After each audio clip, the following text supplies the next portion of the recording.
Buenas noches, somos estudiantes del segundo ciclo de la carrera de Gestión del Talento Humano de la Universidad Estatal de Bolívar y hoy les hablaremos sobre el APE número 1 de la Cátedra de Contabilidad impartida por el ingeniero Javier García. Nuestro tema es las leyes y reglamentos que rigen la contabilidad en el Ecuador.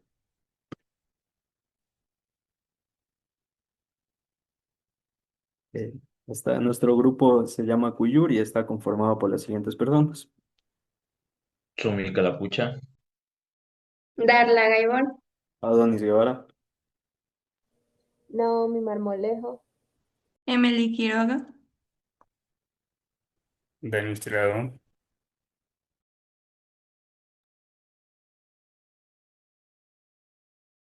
Bien, en la introducción les voy a hablar sobre el tema a tratar.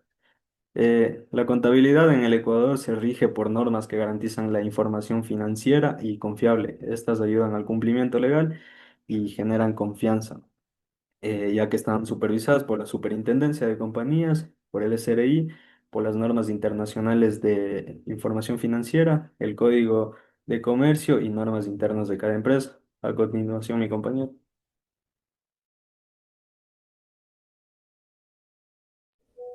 Ya. Yo les voy a hablar sobre la ley orgánica del régimen tributario interno. Esta ley establece los lineamientos para el cumplimiento de las obligaciones. Como primer artículo tenemos el objeto del impuesto. Este artículo establece que el impuesto a la renta va para todas las personas naturales, personas extranjeras y personas nacionales. El otro artículo es el artículo 4, que dice sujetos pasivos. Este artículo dice que toda persona que genere ingresos en el Ecuador debe pagar impuestos. El otro artículo es el artículo 2, que dice concepto a la renta. Este artículo dice que es para analizar y supervisar que todos los registros estén en regla. Ya. La siguiente, por favor.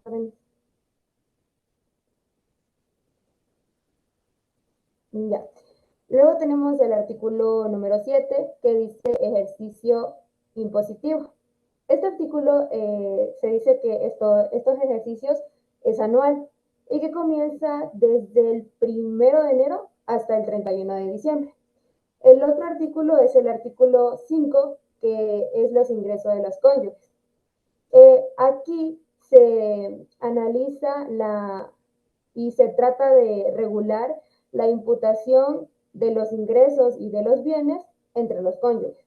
Ya, el otro artículo es el artículo número 42 y este dice quiénes no están obligados a declarar. Las personas que no están obligadas a declarar son las personas naturales que no llevan contabilidad y también las personas extranjeras. Luego está el artículo 4.2 que dice residencia fiscal de sociedades. Es residencia fiscal cuando es creada en territorio ecuatoriano. Ya, el otro artículo es el artículo 4.3 que dice residencia fiscal. Este vuelta se refiere a una persona o una empresa que se encuentra en un país en el cual debe pagar impuestos. Gracias. A continuación, mi compañera. Bueno, a mí me toca hablar sobre lo que es el reglamento de la aplicación de la ley orgánica en el régimen tributario interno. En esta nos especifica el procedimiento, los requisitos y los plazos que llevan una persona o una organización para el impuesto a lo que es a la renta. Esto nos quiere decir como en el IVA, por ejemplo. A continuación les voy a hablar sobre lo que son los artículos. Ya, en esta les voy a hablar sobre lo que son el artículo 5, que dice que son los grupos económicos. En los grupos económicos, em,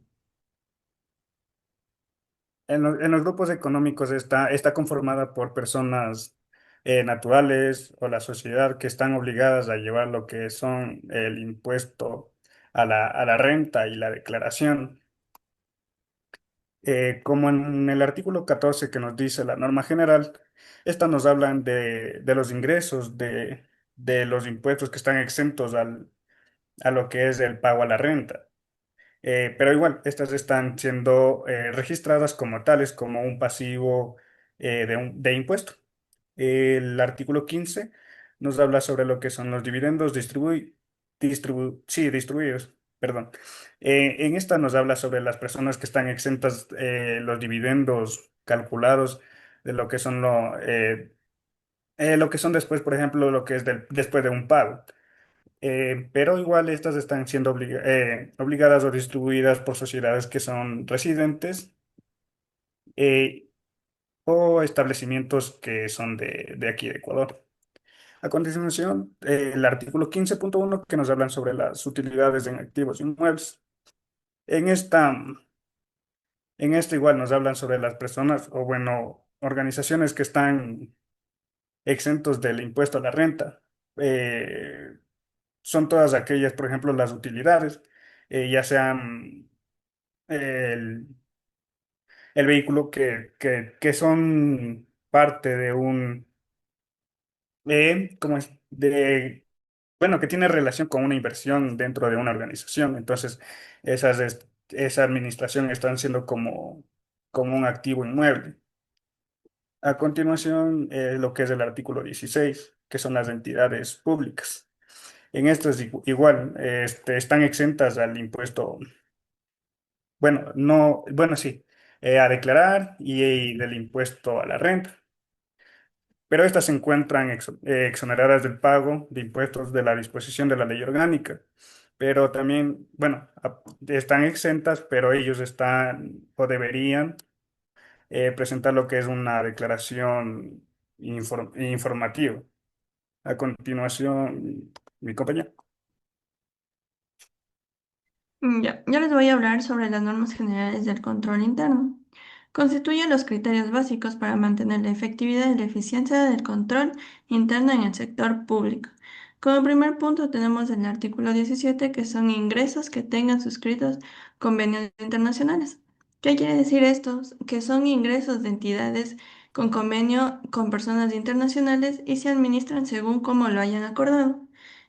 Como punto número dos tenemos el artículo 10, que son las actividades institucionales. Estos se organizan de manera administrativa y de apoyo para una economía controlada.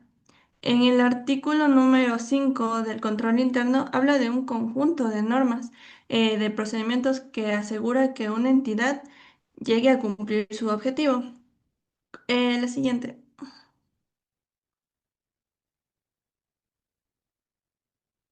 Ya. Como artículo número 18 es la enajenación ocasional de inmuebles. Se trata de asegurar que la venta de bienes se realice bajo unas reglas estrictas para el bien y el beneficio de una institución. Y como último tenemos el artículo 11, que son las aplicaciones del control interno. Estas se aplican reglas claras y prácticas transparentes para así poder evitar la incompatibilidad. A continuación, mi compañera. Bien, a continuación les voy a hablar sobre las normas generales para las instituciones del sistema financiero.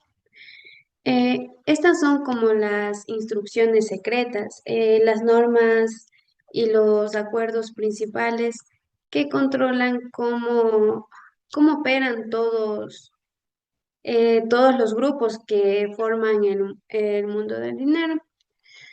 Como ejemplo los bancos, las cooperativas, las asociaciones o aseguradoras y bolsas de valores. En primer lugar tenemos el artículo 1 como el objetivo y ámbito de la aplicación. Esto nos dice que el objetivo clave de la regla lo que intenta dominar, cuidar o impulsar describe el objetivo clave, o sea, lo que ansía lograr, cuidar derechos, dominar una tarea, asegurar procesos e impulsar ideas del gobierno.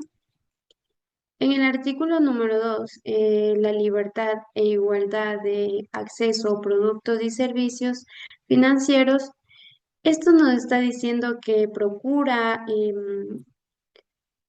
confiar, cada quien puede tener el chance de usar productos y servicios de dinero sin ser, sin ser discriminado. Cada persona puede elegir a qué servicio usar o en qué empresa hacer trato. En el artículo número 3 nos da, de la prohibición de la competencia desleal. Esto nos está diciendo que determina que los entes bancarios y mercantiles deben regirse bajo las normas de honradez, claridad y apego a la ley. Esto también impide tácticas de rivalidad injusta, o sea, actos como deforman el comercio y dañan usuarios y demás rivales. La siguiente, por favor. Ya, en el artículo 7 de derechos del usuario del sistema financiero, nos identifica o nos indica a las personas que usan servicios financieros como, como bancos, cooperativas y seguros, como individuos como derechos, no solo como gente que consume sin más. También dice que crea una estructura de defensa contra posibles injusticias o diferencias de poder en el trato entre las empresas financieras y sus clientes. En el artículo número 5 de la tutela de los derechos del usuario del sistema financiero, nos indica que las instituciones correctas em, deben cuidar y asegurar los derechos de quienes usan el sistema financiero. Nos dice que, nos dice que además se da cuenta de que no es suficiente decir que existen derechos.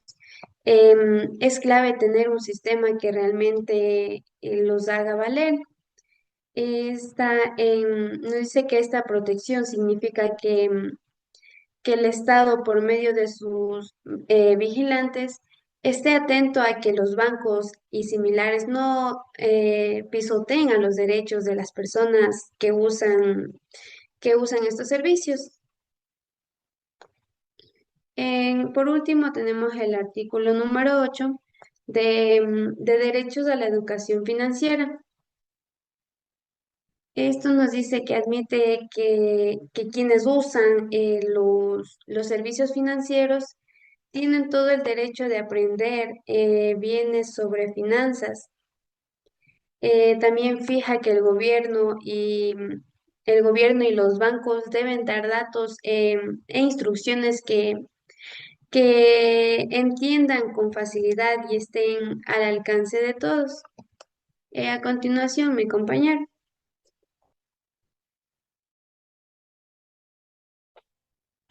Bueno, el Código de Comercio establece normas que regulan las actividades de los comerciantes y los actos de comercio. Esto también va para los que hacen el comercio pero no están registrados como comerciantes. Bueno, tenemos el artículo 3, actos de comercio, que prácticamente es que deben ser prácticas conocidas y repetidas por más de 10 años. También son válidas aunque solo uno de los contratantes sean comerciantes. El artículo 46, obligación de llevar contabilidad ordenada. Esto es prácticamente el refuerzo de la transparencia ante terceros y autoridades. Facilita también el control financiero y evita muchos errores. El artículo 53, legalización de libros contables, es la clave para legitimar la contabilidad. También asegura transparencia y facilita la supervisión. Artículo 47, libros contables obligatorios.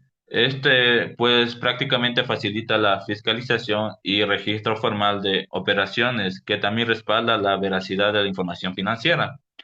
Artículo 59. Prohibición de alterar registros. Pues evita fraudes y manipulaciones, protege la integridad contable y asegura veracidad en los datos financieros. Artículo 60. Correcciones que deben dejar constancia. Evita manipulaciones, genera confianza en la información contable y mantiene la transparencia en las empresas y en comercios. Artículo 66. Sanciones por no llevar libros. Pues esto garantiza información financiera contable y fomenta la responsabilidad empresarial. Gracias.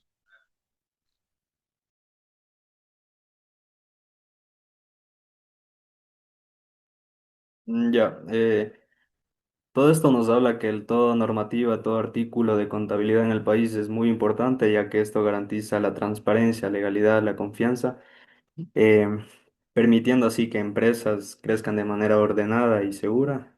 También esto atrae a la inversión, mucha inversión extranjera o inversión de propios empresarios aquí en el país, lo que impulsa el desarrollo económico y contribuye a la creación de más plazas de empleo. Esta ha sido la presentación de nuestro grupo. Muchas gracias.